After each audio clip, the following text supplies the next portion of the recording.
अमीर औरत ने बस ऐसे ही बोल दिया कि ये खाना इतना फ्रेश नहीं है, लेकिन किसी ने नहीं सोचा था कि वेटर सीधा प्लेट उठाकर पूरा स्ट्यू उसके सिर पर डाल देगा। फिर हंसते हुए बोला, अगर खाना पसंद नहीं तो इसे पहन लो। आसपास बैठे लोग शॉक हो गए। इससे पहले कोई कुछ समझ पाता, वेटर ने अमीर औरत को उठाया और कचरे की तरह समुद्र में फेंक दिया। लेकिन तभी अचानक एक स्नैप की आवाज आई और आदमी रियलिटी में वापस आ गया। सामने वही अमीर औरत अभी कंप्लेन किए जा रही थी। मजबूरी में आदमी खाना वापस किचन में ले गया, लेकिन शेफ को यह सब नॉर्मल लगा। उसने कहा कि ऐसी अमीर औरतें अक्सर ऐसे ड्रामा करती हैं ताकि अपना रौबा दिखा सकें। आदमी को बहुत गुस्सा आया और उसने कहा कि अगर मौका मिला तो मैं इसे सबको जरूर सिखाऊंगा। लेकिन शेफ ने समझाया कि वो बहुत अमीर और ताकतवर है, हम उसका कुछ नहीं बिगाड़ सकते। आदमी चुप हो गया, लेकिन उसे नहीं पता था कि उसकी विश बहुत जल्दी पूरी होने वाली है। अगले दिन अमीर औरत उठी तो उसका पति कहीं नहीं दिखा। उसने रौब दिखाते हुए आदमी को कहा कि उसे समुद्र में पति को ढूंढने ले चले। आदमी ने समझाया कि बोट पर सिर्फ एक पुरानी रबर वाली नाव है और समुद्र में जाना खतरनाक हो सकता है। लेकिन अमीर औरत नहीं मानी और कंप्लेंट की धमकी देने लगी। मजबूर होकर आदमी उसे लेकर समुद्र में निकल पड़ा, लेकिन बीच रास्ते में नाव का इंजन खराब हो गया। आदमी ने बहुत कोशिश की, लेकिन इंजन चालू नहीं हुआ। रात हो गई और दोनों को छोटी नाव में ही रात बितानी पड़ी। अगली सुबह आदमी ने पानी में कुछ देखा और हाथ डालकर एक छोटी मछली पकड़ ली। उसने मछली का सिर काटा, थोड़ा नमक लगाया और अमीर औरत को खाने के लिए दिया। लेकिन अमीर औरत ने बदबू से घिन खाकर मछली वापस समुद्र में फेंक दी।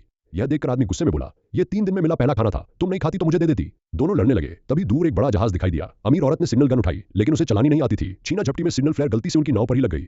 अब उनके पास नाव का थोड़ा हिस्सा बचा था और वो मदद का इंतजार करने लगे, लेकिन उससे पहले तूफान आ गया। पूरी रात परेशान होने के बाद अगले दिन उन्हें सामने एक आइलैंड दिखा। दोनों आइलैंड पर पहुंचे और मदद ढूंढने लगे, लेकिन वहां सिर्फ कचरा था, इंसानों के रहने का कोई निशान नहीं। अमीर औरत गुस्से में बोली, मैं अपने लॉयर को फोन करूंगी। आदमी बोला, ये सुनसान आइलैंड है, यहाँ फोन नहीं होता। लेकिन अमीर औरत ने गालियां देनी शुरू कर दी और खाने का इंतजाम करने को कहा। इस बार आदमी भी गुस्से में आ गया और दोनों अलग हो गए। अमीर औरत ताना मारते हुए बोली, देखते हैं नौकर अपने मालिक के बिना कैसे जिएगा। लेकिन आदमी मछुआरा था और उसे बाहर रहने का अच्छा एक्सपीरियंस था। उसने काम की चीजें इकट्ठा की, रहने की झोपड़ी ढूंढी, पानी मिला, मछली पकड़ने का जुगाड़ बनाया और मछली लॉबस्टर पकड़ लिए। दूसरी तरफ अमीर औरत, जिसे हमेशा आराम की जिंदगी मिली थी, कुछ भी नहीं कर पाई। थोड़ी देर में पैर घायल कर बैठी और आखिर में आदमी का पानी चोरी से पीने लगी। जब उसने आदमी को खाना खाते देखा तो बोली, थोड़ा मुझे भी दे दो, नहीं तो वापस जाकर पुलिस बुलाऊंगी। आदमी बोला, इस आइलैंड पर पैसे और पुलिस किसी काम के नहीं। फिर उसने पैसे देकर मछली खरीदने की कोशिश की, लेकिन आदमी हंस पड़ा और बोला, यहाँ पैसे से कुछ नहीं मिलता। जब रोना धोना भी काम नहीं आया तो अमीर औरत ने फिर गाली दी। तभी आदमी ने थप्पड़ मारते हुए कहा, पहली बात, मुझे गाली मत दो।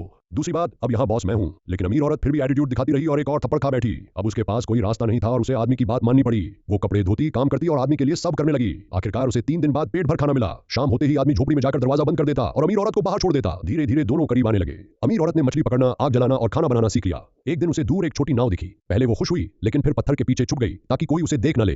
रात में आदमी ने पूछा, क्या हुआ? तो अमीर औरत ने पूछा, क्या तुम मुझे बूढ़ी होने पर भी पसंद करोगे? सीधा साधा आदमी बड़े वादे करना नहीं जानता था, इसलिए उसने बस उसे गले लगा लिया। उस रात दोनों ने साथ बैठकर शराब पी और बातें की। धीरे धीरे अमीर औरत ने आदमी से आई लव यू भी कह दिया। आदमी बोला, अगर यह हादसा नहीं होता तो तुम एक दुखी अमीर औरत होती और मैं एक खुश गरीब आदमी। अब दोनों पूरे आइलैंड में साथ घूमते थे, लेकिन एक दिन एक यॉट आ गई और उनका सपना टूट गया। आदमी मदद मांगने आगे बढ़ा, लेकिन अमीर औरत ने रोकते हुए कहा कि उसने जिंदगी में पहली बार इतनी खुशी महसूस की है और वो ये जिंदगी खत्म नहीं करना चाहती। लेकिन आदमी जानता था कि वहां ज्यादा दिन रहना सही नहीं। आखिरकार वो किनारे गया और यॉट की तरफ हाथ हिलाने लगा। कुछ देर बाद दोनों को यॉट पर चढ़ा लिया गया और उसी पल उनकी कहानी खत्म हो गई।